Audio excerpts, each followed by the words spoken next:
Halo semua, balik lagi di channel Teraokun. Sebelum pembahasannya dimulai, silahkan klik tombol subscribe dan aktifkan lonceng notifikasinya supaya kalian gak ketinggalan info dan teori terbaru seputar One Piece. Buat kalian yang mau informasi tambahan soal SBS atau databook, kalian bisa follow Instagram Teraokun. Di sana admin akan memposting soal SBS, databook, dan berbagai teori singkat. Sekarang lanjut ke pembahasan.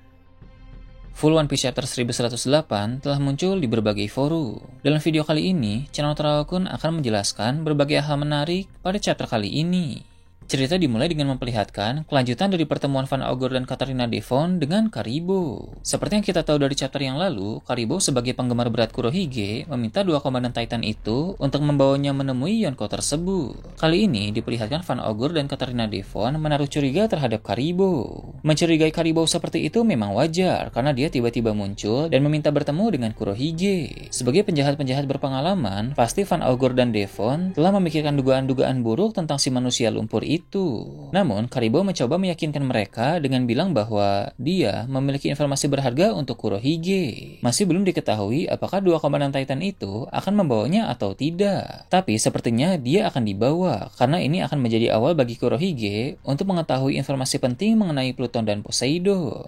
Kemudian, cerita beralih ke para marinir yang ada di Pulau Egghead. Sebelumnya, kita sudah tahu nama Doberman, Doll, Bluegrass, dan Red King. Sekarang, nama 5 lainnya telah dikonfirmasi. Mereka adalah Pomsky, Tosa, Guliotin, Hound, dan Urban. Para marinir memiliki masalah besar setelah Bonnie mengambil alih para pasifista. Selain pasifista bisa melancarkan serangan kuat dengan laser mereka, pasifista itu juga memiliki pertahanan tangguh dengan bubble shield. Seperti yang kita tahu, pasifista di Pulau Egghead memang model baru yang disebut sebagai Mark III. Keunggulan mereka dibanding versi lama adalah bubble shield yang bisa menangkis berbagai serangan termasuk menangkis tembakan meriah. Hal itu benar-benar merepotkan bagi para marinir. Doberman yang mungkin paling senior di antara para Vice Admiral di sana memerintahkan para Vice Admiral lain untuk langsung memburu Bonnie. Gadis itu menjadi prioritas target mereka, karena apabila Bonnie dibunuh, maka Angkatan Laut bisa mengambil kembali kendali dari para pasifista. Bonnie pun berada dalam bahaya akibat hal tersebut. Sekarang, dia sedang melarikan diri bersama dengan Franky, Atlas, dan Kuma, walaupun Kuma dalam keadaan yang tidak berdaya. Vice Admiral Tosa pun mengincar mereka. Dia hendak menyerang memakai teknik bela diri kuat yang dia kuasai. Tosa menggunakan jurus bernama Kosagami yang katanya memiliki kekuatan setara dengan 10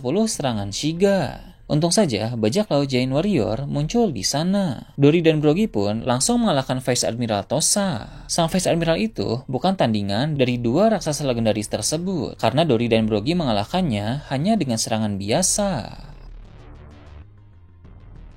Dory dan Brogy pun memerintahkan beberapa anak buah mereka untuk membawa Franky dan yang lain menuju ke kapal. Sedangkan Dory dan Brogy akan menuju ke tengah pulau karena Bonnie berkata bahwa Luffy, Sanji, dan Vegapunk masih berada di sana. Dua raksasa itu tahu tentang Vegapunk dari cerita seseorang yang mereka panggil sebagai sarjana. Tentu kita bisa menebak bahwa sarjana yang mereka maksud adalah Jaguar di Sal, karena Sal tinggal di Elbaf dan dia juga mengenal Vegapunk. Dory dan Brogy sepertinya sangat bersemangat untuk menuju ke tempat Luffy. Sementara itu terlihat ada Bluegrass, sang Vice Admiral dengan kekuatan yang bisa menunggangi apapun. Dia sedang mengendalikan cyborg monster laut bersama dengan Vice Admiral Do. Dia bertanya, apakah Doll tahu soal kekuatan para raksasa? Doll pun mengungkapkan bahwa 20 tahun yang lalu, dia pernah bekerja di bawah komando Sal. Dengan kata lain, Doll telah mengetahui kekuatan raksasa saat dia masih bersama dengan Sal dulu. Setelah itu, cerita beralih ke tempat di mana Luffy sedang berada. Di sana, Vegapunk memberitahu kepada Luffy dan Sanji bahwa mereka sudah tidak perlu membawanya lagi. Mereka bisa pergi melarikan diri dan meninggalkan Vegapunk di sana. Sebelumnya, Vegapunk memang berencana untuk pergi bersama mereka. Namun, sekarang dia telah mengurungkan niat tersebut. Menurut sang ilmuwan jenius itu, ada sesuatu di Pulau Egghead yang harus dia lindungi, sehingga dia tidak bisa pergi. Vegapunk juga memohon agar Luffy dan Sanji terus melindungi Bonnie. Awalnya, dia berencana memberitahu Bonnie soal kendali pasifista saat gadis itu sudah dewasa nanti. Tapi, karena keadaan yang mendesak, dia terpaksa memberitahu Bonnie beberapa waktu yang lalu, sehingga pihak pemerintah dunia dan Angkatan Laut menjadi tahu bahwa Bonnie bisa memerintahkan pasifista. Vegapunk yakin bahwa Bonnie akan diburu oleh mereka. Maka dari itu, Bonnie perlu untuk dilindungi oleh Luffy dan kawan-kawan. Walau Vegapunk meminta mereka pergi tanpa dirinya, tapi Luffy dan Sanji pasti tidak bisa melakukan hal hal tersebut. Kemudian Saturn kembali ke bagian tengah pulau. Kali ini dia muncul dalam wujud yang baru. Ini adalah mode full zoan dari sang Gorosei itu.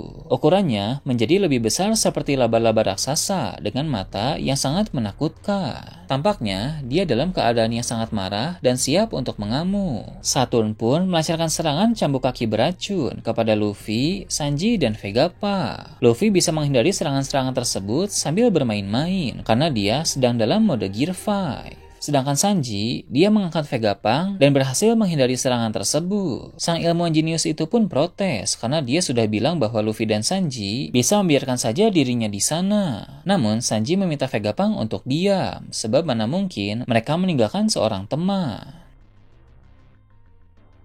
Tiba-tiba Kizaru muncul dalam kecepatan tinggi dan menendang Sanji secara mendadak. Hal itu membuat Vegapunk langsung terjatuh. Tidak sampai di sana, sang admiral itu juga menusuk Vegapunk memakai pedang cahaya. Dia benar-benar menampilkan sisi tanpa ampun. Aksi dari Kizaru membuat luka yang dialami oleh Vegapunk semakin parah, tapi dia masih bertahan hidup walau dalam keadaan sekarat. Luffy yang melihat itu pun segera meminta Sanji untuk membawa Vegapunk pergi. Kemudian Luffy berubah menjadi raksasa untuk menghadapi Saturn dan Kizaru sekaligus. Tangan Luffy yang satu menahan tubuh laba-laba Saturn, sedangkan tangan yang satu lagi mencengkram erat Kizaru sampai muntah darah. Aksi Luffy itu ditampilkan dalam halaman ganda yang sangat epik. Sang Yonko tersebut benar-benar menunjukkan kualitas kekuatannya. Dengan marah, Luffy berkata bahwa tak mungkin dia melepaskan Saturn dan Kizaru. Berkat Luffy, Sanji pun bisa membawa Vegapunk menjauh dari area pertarungan. Di sana, Vegapunk tersenyum walau dalam keadaan terluka parah, sampai-sampai membuat Sanji menjadi terlihat bingung. Sanji bahkan mengira Vegapunk sudah mati, sehingga dia terlihat cukup panik. Namun, bukan itu alasan Vegapunk tersenyum. Ternyata, dia telah menyusun suatu rencana.